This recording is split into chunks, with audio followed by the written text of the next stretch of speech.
So going through all the stages of the meditation process is a gradual process of actually abandoning stress. The very first thing that we notice when we practice meditation is that there is stress. You sit down, try to be quiet and restful, and instead of actually becoming very quiet and restful, there's a whole lot of agitation in the mind, in the body. There's all kinds of pains arising in the body. The mind appears very nervous, like a monkey mind, it just doesn't stay quiet. And you notice that all by yourself. Nobody needs to tell you that. Nobody needs to tell you that the body is painful. Nobody needs to tell you that the mind is agitated. You can see that for yourself. This is a knowledge also that all human beings can share. It's not a specific kind of knowledge that is only accessible to some chosen people. For example, let's say you're a Muslim or you're a Hindu, and only then can you know that your mind is restless and that your body is painful.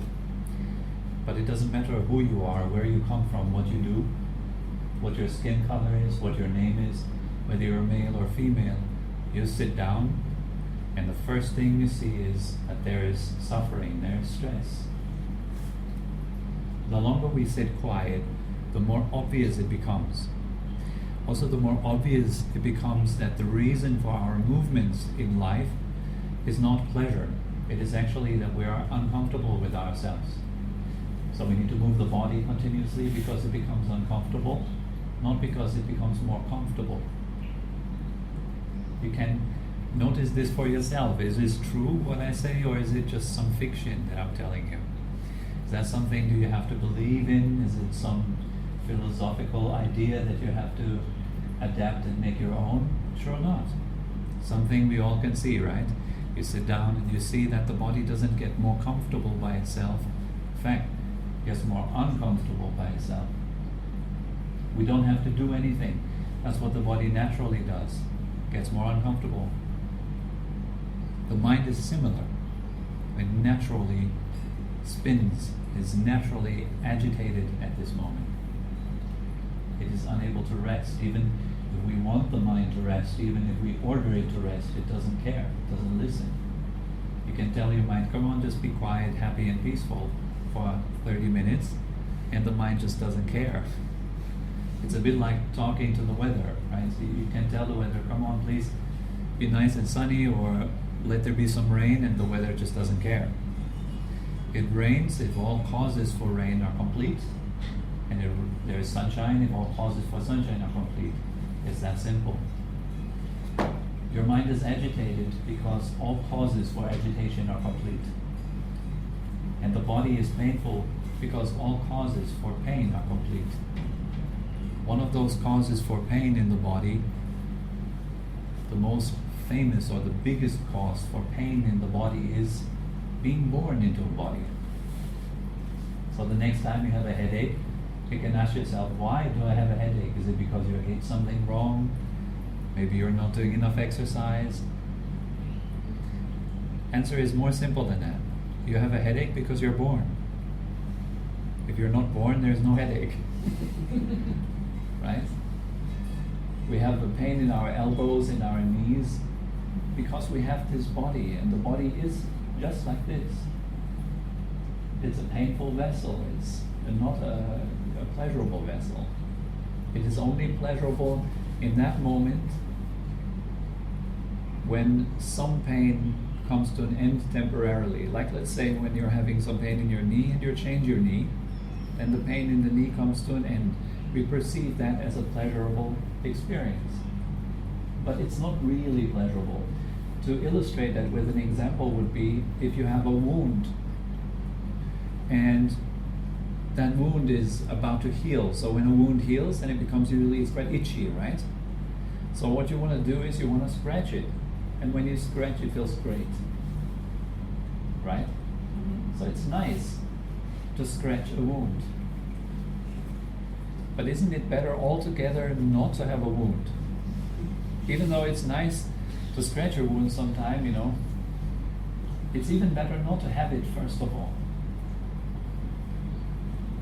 Would you not agree? Or would you say, in order to experience the pleasure of scratching my wound, I like to have wounds because it's nice scratching them. It's much better not having them first of all. And that's exactly how we experience pleasure in our life right now. It's a bit like a wound. We're hungry, so eating appears pleasurable.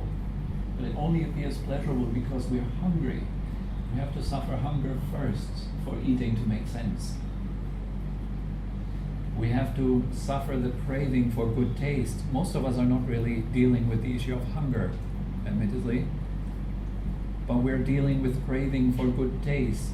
We want to taste something good. That's an itch, and it wants to be scratched. So you go to 7-Eleven and you get yourself some ice cream or whatever. And you have to go to 7-Eleven and get some ice cream because you're itching, not because you're having so much fun. So when we really contemplate life from that perspective, which is a possible perspective, it's not a necessary perspective, but a possible perspective. Normally we're looking at life a bit like through a lens. We're looking at life in a very certain way. For example, from the perspective, what's in it for me? What can I get out of it? What can I get rid of? That's usually the kind of perspective that we have towards life. What can I do? How can I do life? How can I make it better? How can I improve? How can I relax more, etc. So it's from a perspective of doing what can be done. So we're looking at life like this. What can be done? What can I do? What can I have? There's another perspective though. Perspective is looking at life and seeing it the way it is.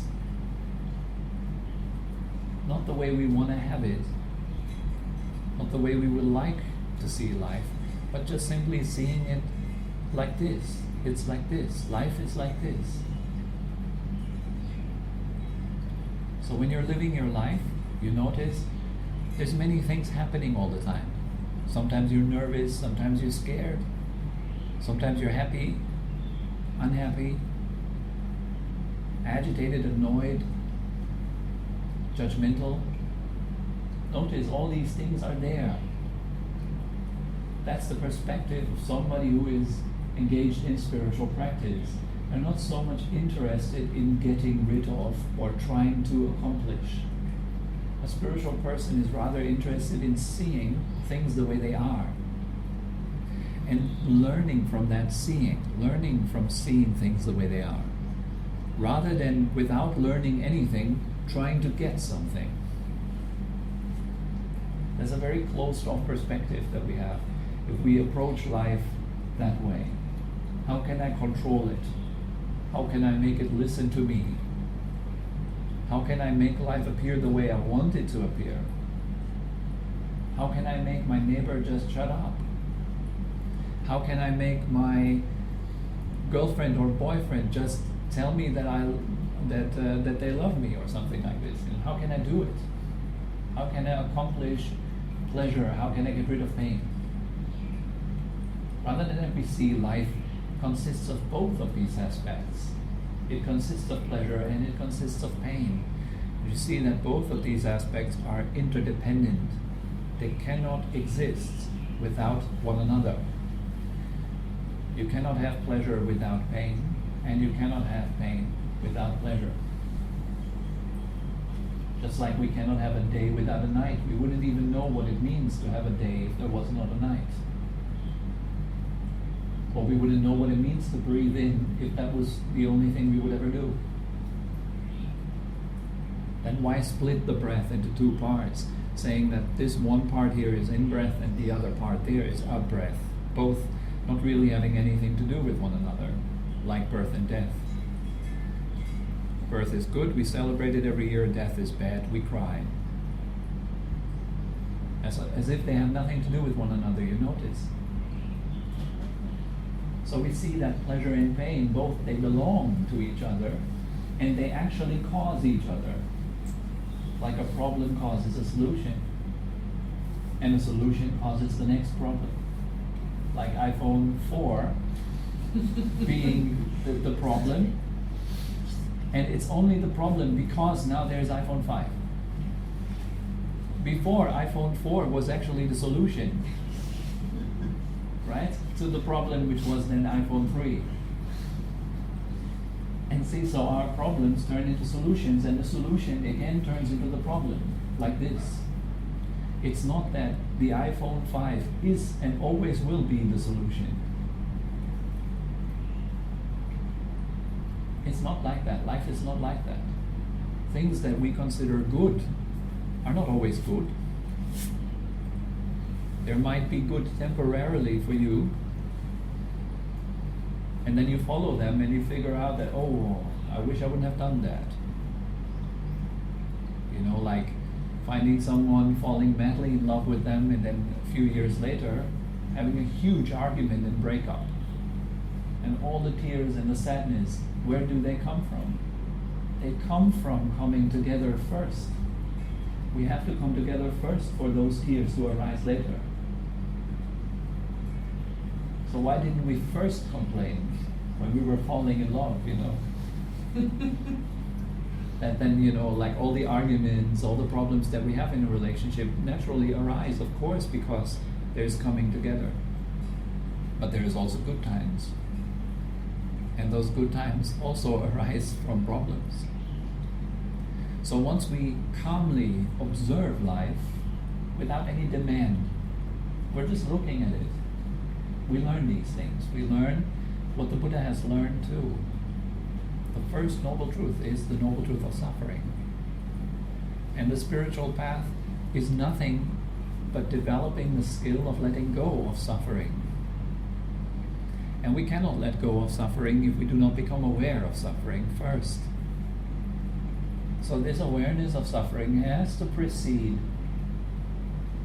the letting go of suffering. And to become aware of suffering, what do you have to do? Do you have to go and live in a cave and give up all of your stuff, your iPhone 5, 4, 6, 7? Do you have to give all of that up so you can then understand what suffering means? No. Sure not. You just sit down quietly. It's enough. You don't need to go looking for suffering. It's right here. All we need to do is open our eyes and see clearly. So that's what the Buddha means by telling that this First Noble Truth should be comprehended, it should be understood clearly, not with an opinionated background, but with just simple awareness, seeing that it is like this. That's pretty much enough. And then naturally inside of you there will grow something, the wish to get out of it. It's almost like someone that's born in prison goes to this old prisoner who stayed there for a long time already, and that old prisoner tells him, you know, there's more than just prison. And upon hearing that the first time, the prisoner is like, nah, come on, there's no more than prison, you know, that's all there is. This is my home, this is all I know, this is who I am. And then slowly, these two prisoners, they get closer together, and the old man eventually shows him, look, if you walk this way and that way, you can look outside, and you can see for yourself that there is more than prison. So that makes this young prisoner quite curious. So one day he gets up and just decides out of curiosity, I'm going to have a look. And then this prisoner sees for the first time, looks out of the window and sees, oh wow, there's trees and there's all these kind of unknown things. There's something beyond the walls that I've never ever seen before. The problem for most people is that we do not have any interest in looking out. or in spiritual practice terms, it would be looking within. We have a lot of interest because we're imprisoned to the outside. We're imprisoned to the world of objects. We're not having much interest most of the time to what are those objects actually appearing. We're rather lost in those objects. Never asking ourselves, now what is it that these objects appear to? Like when we're sitting in a cinema, we're rather lost in the movie and totally forget that it comes from behind us, from a projector. We don't know the projector. We're totally lost in the story. Well, similarly, we're most of the time totally lost in the movements of our own mind. So this is what stress and suffering is. And discovering the end of suffering, the cessation of suffering, we first of all have to confront that, sit down with it and see, the mind is like this, the body is like this. And then slowly, we're letting go of what causes suffering. And what's the very first thing in meditation practice to let go of? On the very first stage, it is the movement of the mind going into the future or the past. Becoming present. So we're letting go of that oscillation of the mind, turning towards what will be and what was. Our usual day-to-day state of mind is mostly preoccupied with these movements towards the future or towards the past. You notice, most of the time we are not present. That's also something you will figure out the more you try to be present. You'll notice that, wow, the mind is getting lost all the time. I call that the first insight on the spiritual path. Oh, I'm very distracted. Very distracted from the present. Very distracted from what happens right now. That's your first, I would say it's a big deal insight. It's a first understanding of how the mind is keeping you from actually being happy here and now. Ajahn Brahm says it quite nicely. It's a bit like having two heavy shopping bags, and they're full to the brim with stuff, and you're carrying them around the whole day, these two shopping bags, and eventually you let go of them and you put them down. Isn't that nice?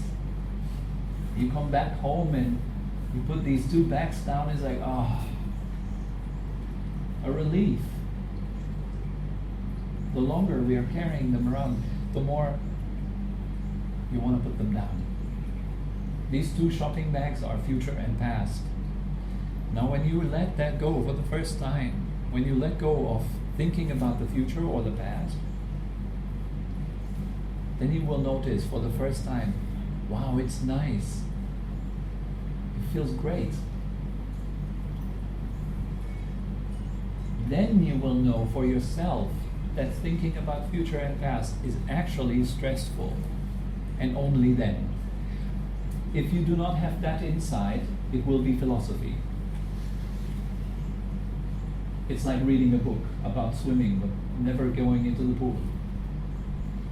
Good, you know everything about swimming but you have never touched water. Doesn't make any sense. That's philosophy mostly. So we're going from holding a view of philosophy, holding a view that when I let go of future and past, then life is going to be very blissful and nice, to an actual experience of that. This is irrefutable. Nobody around you can tell you the opposite because it just works. You notice as soon as the mind is right here, right now, with feeling the body, just feeling the body,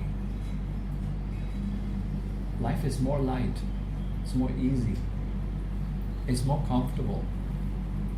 And you can do that anytime. It's very easy to do that. It's just another habit to get used to cultivating. The habit of remaining here and now. Having the feeling of your body as an anchor. Coming back to the feeling of the body again and again. You could use sound too if you wanted to. You can listen to sounds. Also, sounds are happening right now. You cannot listen to future sounds. You cannot listen to past sounds. You can only listen to sounds that happen right now, right? Similarly, we can only feel the body right now. And notice that the body changes all the time. The feelings in the body change all the time. They move together with your breath. Sometimes someone bangs or slams the door, you get very shocked. It's felt in the body. You notice that, right? You can feel it in the body, the shock. If you get angry, you can feel it in the body.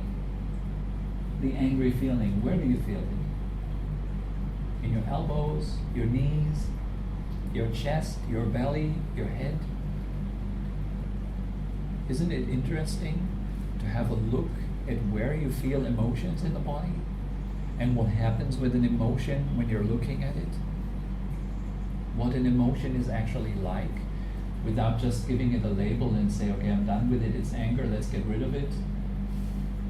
But actually having a look at it and discovering that it's something fascinating to look at. Such a complex thing, an emotion.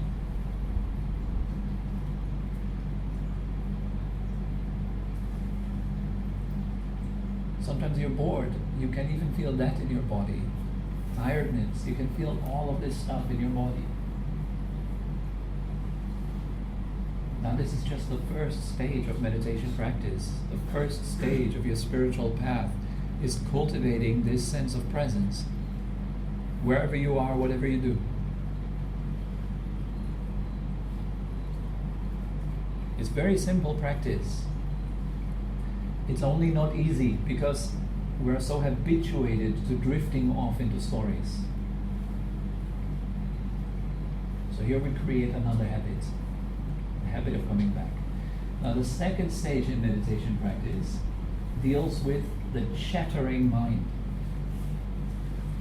The commentary that goes on all the time. Even right now, probably for most of us, there is some commentary going on. And you notice this commentary is the cause of most emotions that we feel. Like when you're looking at your neighbor, you're not just seeing your neighbor, you see the story of your neighbor.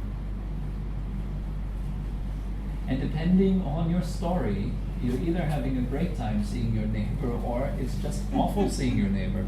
And you see, it has nothing to do with your neighbor, it's all about the story of your neighbor. That's the real issue.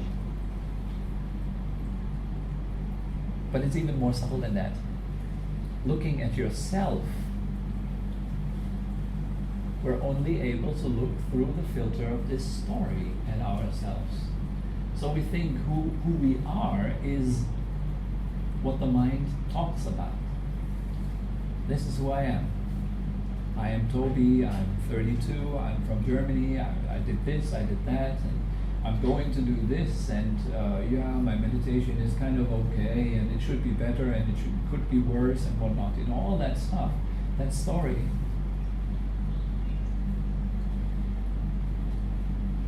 I'm a failure, I'm depressed, we keep telling ourselves these stories until these stories run on autopilot.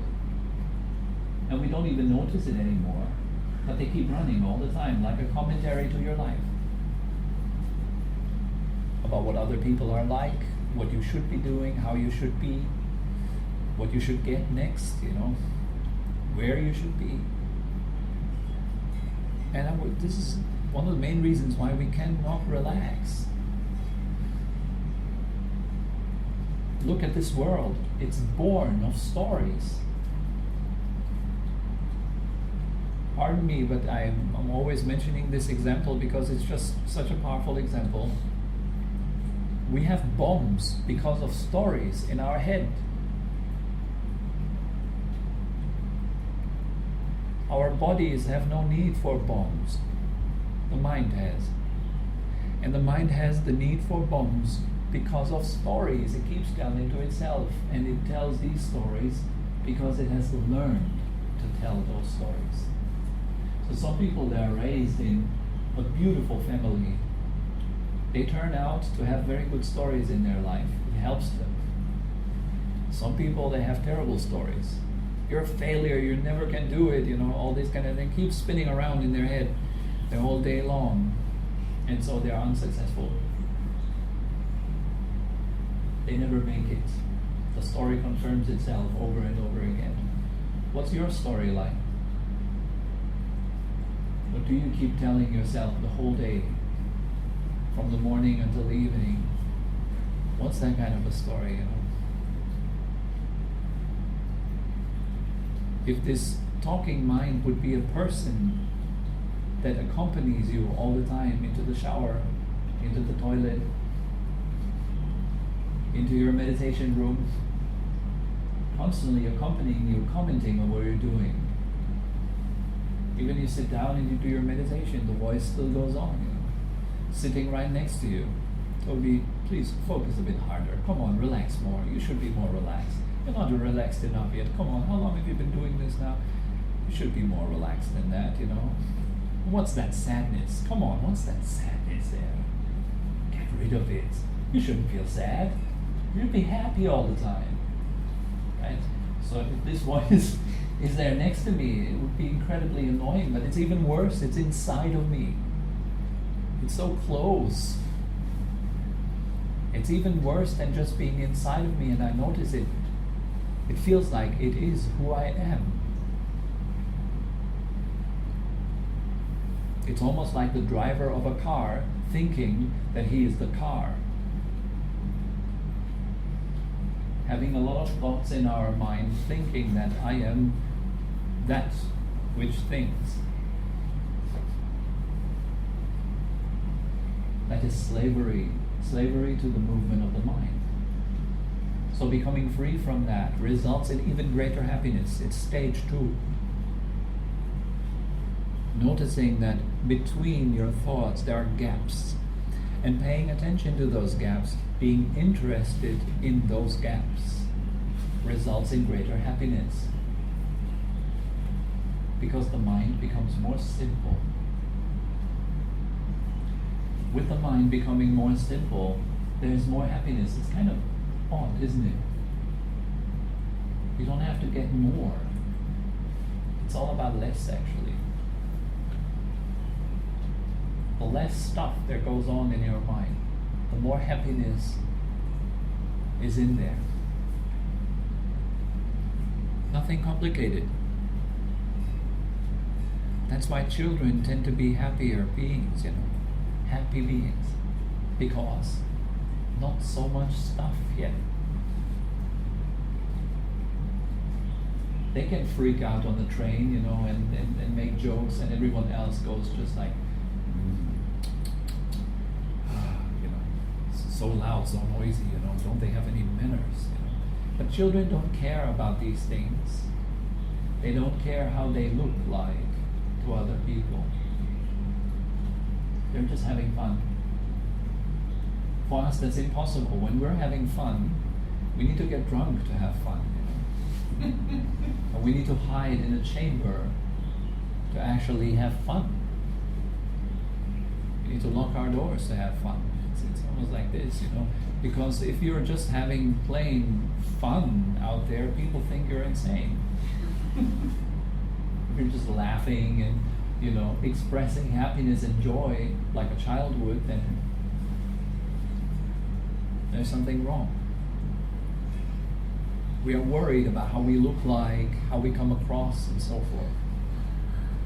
Just continuously trying to maintain this image. Isn't that stressful? Trying to maintain this storyline that we have, keep it going, like I'm very intelligent, or isn't that stressful?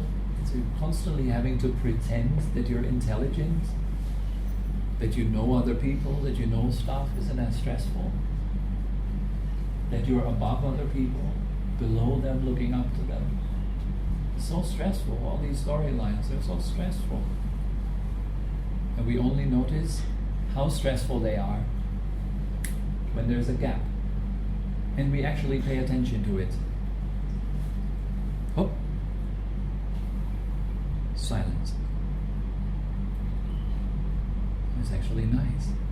In the beginning, it's so short that we don't really notice. But then we start to notice more and more. And we start to appreciate this silence, where there is just only the feeling of your body, no commentary. And as you get to know that more and more, it starts to become delicious. It's a beautiful thing. It actually recharges your batteries. You sit down and you stay silent. Without commentary, there's just the feeling in your body, just the buzzing of the body. You're recharging. You relax.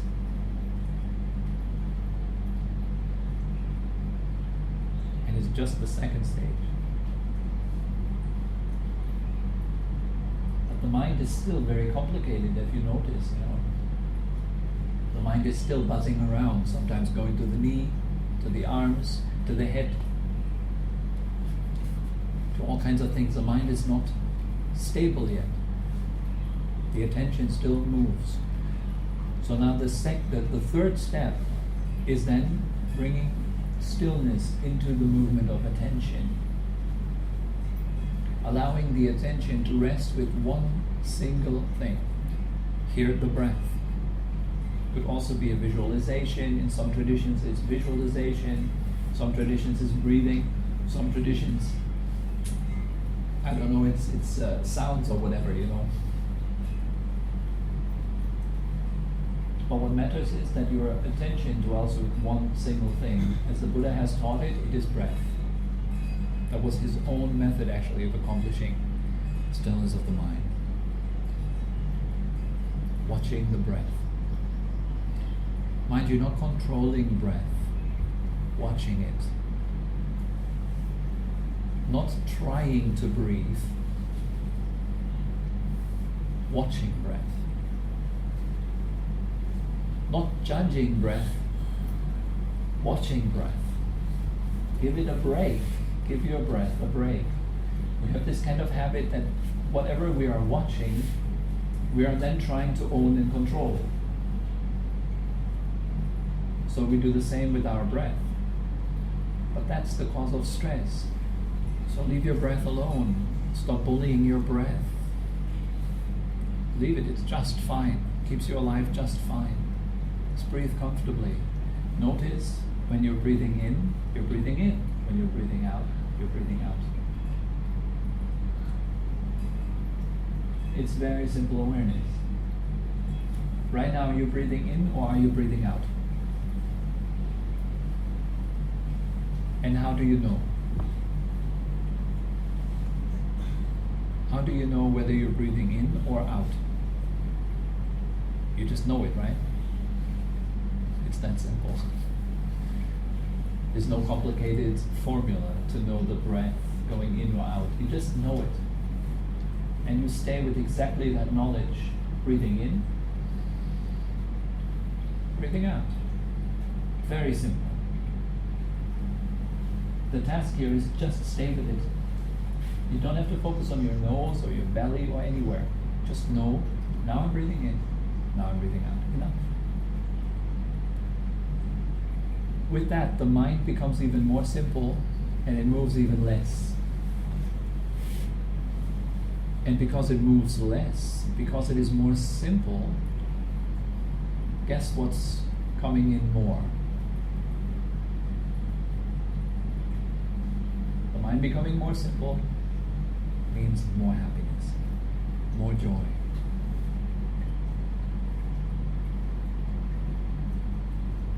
This is the way to being more happy. The less complex your mind, the more happiness. The more complexity, the more stress. This is not a philosophy.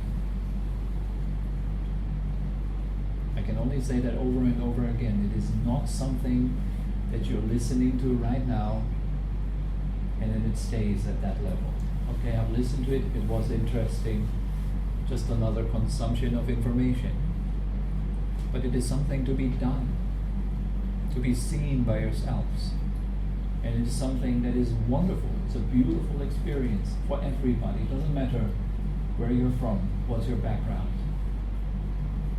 For all beings, if the mind becomes quiet, there is immense amount of happiness there.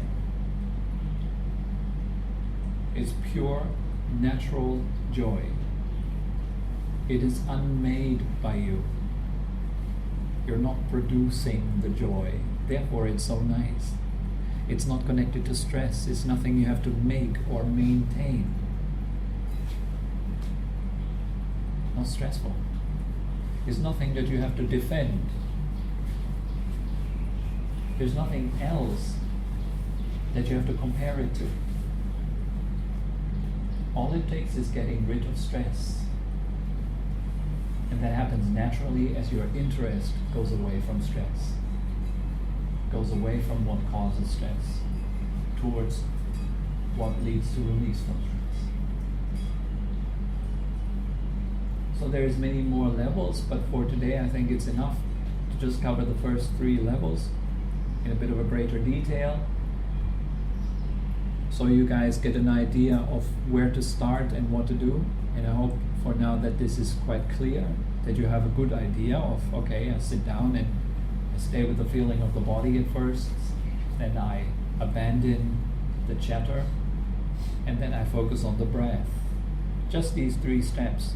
If you keep repeating them and practicing them every day of the week, sit down 30 minutes minimum in the morning, evening if you can, and practice for yourself. See where it leads you. And if you can, if you stay around here, come back. Make sure that you're coming as a regular, because that helps most. If you're only coming one time, it's mostly going to be just another information. It's just like reading another book. So are there any questions right now?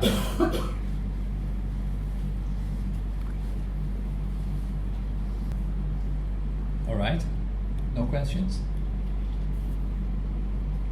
Good, very good. Thank you very much for coming. Thank you. Have a good week. See you again next Thursday at 7 p.m.